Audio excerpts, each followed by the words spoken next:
am at the summit of Howth. I think it's over 500 feet above sea level. I've parked here in this car park, free car park, but now I've got to find the cliff top footpath. I don't know what that is there. Some kind of a lookout tower maybe. Leaving the car park, I do have one of those phone apps which I'm hoping will keep me on the right track, to coin a pun. Now, which way? Yeah, I'll just walk down here. I want to walk down to Howth, the actual town of Howth first, and then come back along the cliff top, but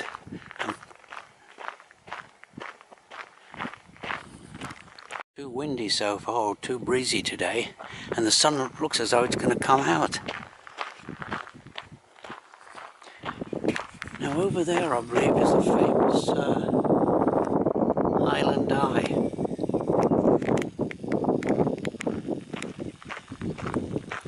Okay, now, which way? A bit of a rocky trail here. I'll be descending, I suppose, way down to sea level when I go down to the town of Howth. Nice gorse. It's and they do have quite nice fragrance, gorse bushes. Of course, no one plants them in their gardens. They're so common to be seen everywhere.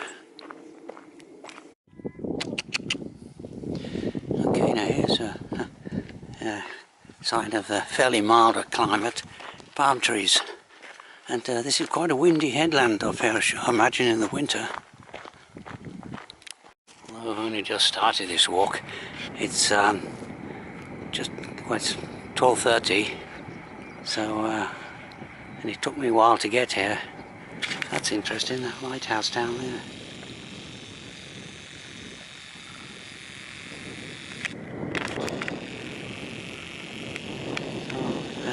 So even though I've just merely started this, it's not a long walk down to Howth and then a 500-foot ascent. I'll just have a quick break here. Find God in all things. Yeah. So okay. Maybe come a little over half a mile on this walk. And it's certainly a well-trodden path.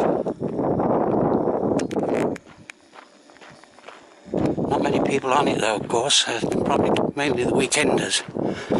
Dublin a weekend walk for the Dubliners. Okay, I'm going into the Dublin suburbs, I think. Well, on a tarmac anyway. And luckily I've got this this phone app with a downloaded Irish Ordnance Survey map, which so far appears to be working nicely. Just came down that side road there, crossed over this road, and there's the first waymark sign I've seen. Yeah, so this is so far so good. Now this looks like a more affluent area here.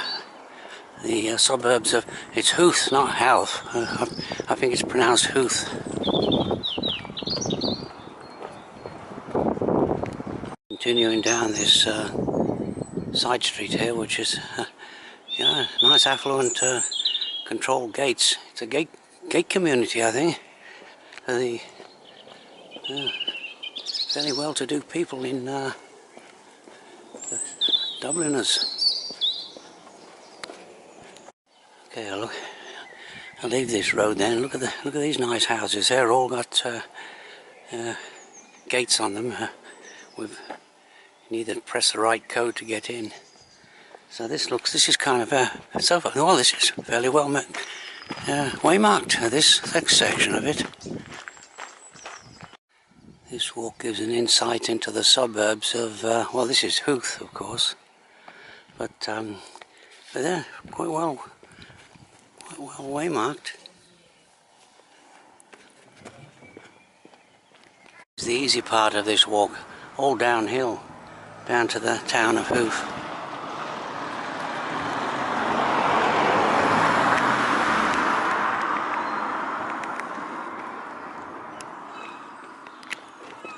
Mark signs seem to have disappeared again, but I'm going downhill and going towards the town centre, so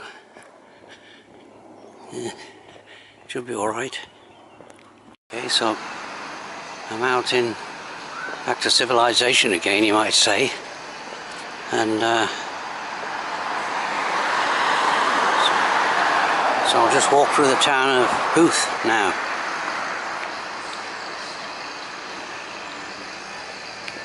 Must be in a tourist area because there's the waymark signs there. There's the yeah, sightseeing bus.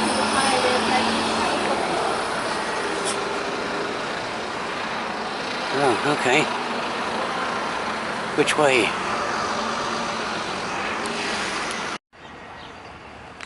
There's the Howth Tourist Information Office. Howth.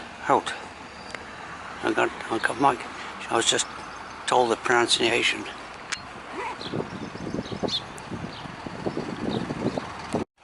Okay, I don't quite know what I'm looking at here, but that looks like some kind of a ruined monastery there. I'll look it up later.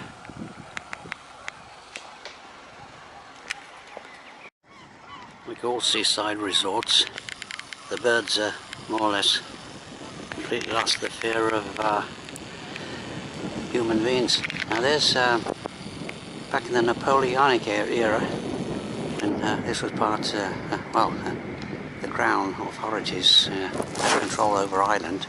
They built these Martello towers to, so that would have defended this, Dublin from, and this part of the coast from Napoleon's invading forces. I'll walk to the end of this breakwater. There's a lighthouse at the end. Okay, there's Island's Eye, and at the end there's another one of those Martello towers. Yeah, that's strategically located there.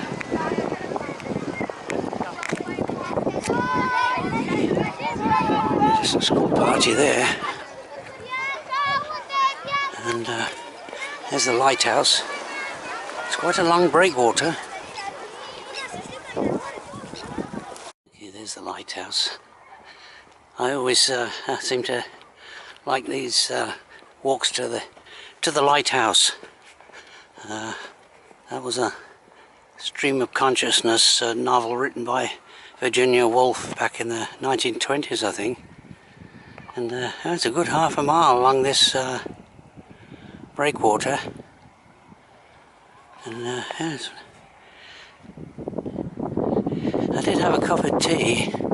Just a little, it's an ice cream shop just to the beginning of the breakwater, but I thought it was a little bit of a rip-off, a bit rough. €2.10 for something in a plastic cup, but it does the job, I suppose. Okay, this is where the work begins. I have to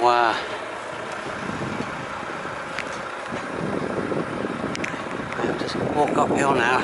It's roughly a 500-foot ascent up to where I park the car. There's a nice little beach hidden away.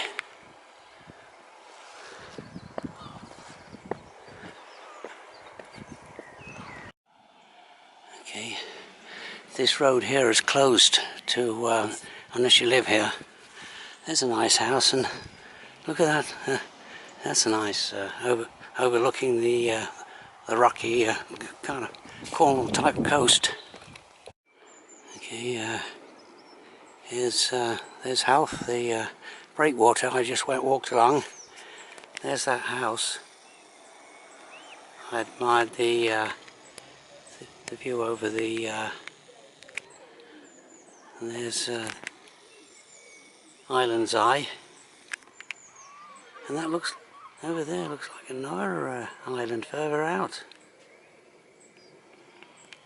This is Oops, someone's, I don't know if you can hear me, someone started up a saw just as Belscaden House. And now I nearly missed this. The famous poet lived in this house. Of course you can't see where he overlooked the sea. So he could see the sea. There's another house overlooking the sea. But here I'm going to point, this is something I'm slightly worried about. I think it's pretty notorious around Dublin, car break-ins. So yeah, I'll see what happens. This is a car park, which is pretty handy, really. This would have been for walking this loop trail. Okay, this is where the tarmac ends, and the actual cliff walk begins. And this will be the highlight of this walk.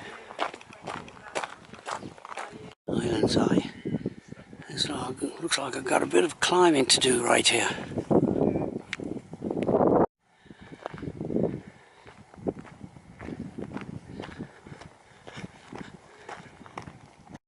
This is an excellent walk, and of course you can see why it's well trodden. There's quite a few people on here now. There wasn't too many earlier on. And there's one of the cargo boats, many cargo boats that come in and out of Dublin port.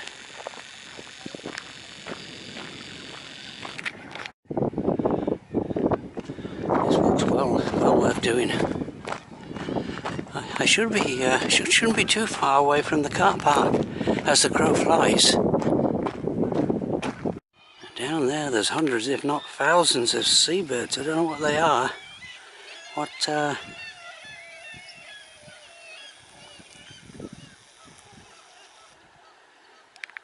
There's actually thousands of them. Well, hundreds.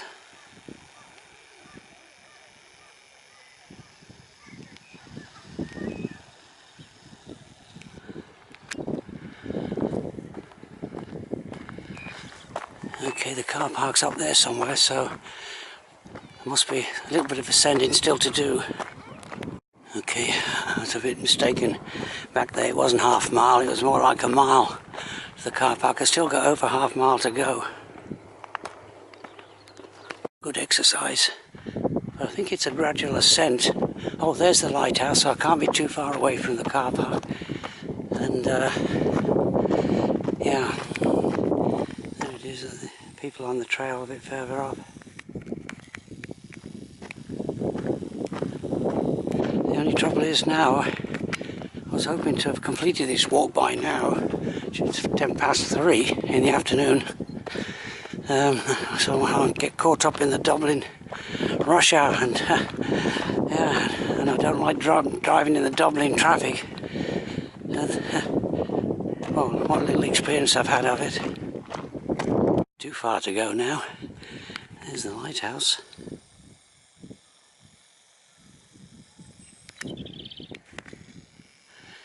And cargo boats in the sailing out of Dublin. Past a large party of Spanish walkers. Gracias.